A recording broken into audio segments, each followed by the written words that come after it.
Alright, what is up, PBA fans? We want to hear what's exciting and what is happening right now in the PBA. Ready? Let's break it down. Okay, let's start with the game tomorrow, or the games tomorrow. That's a Talking Tex versus Northport Batang Pier.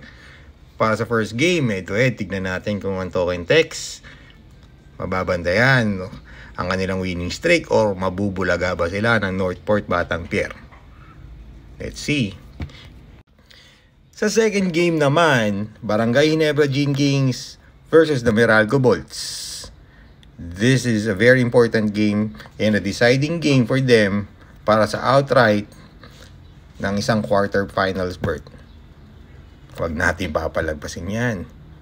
Ano pa nga ba? Ano nga ba ang latest, mga Marites? PBA had been crazy and wild these past few days. Why? Magnolia just traded 3 of their players for Will Navarro. That includes Calvin Abueva, Balanza, and a future second round pick. Crazy?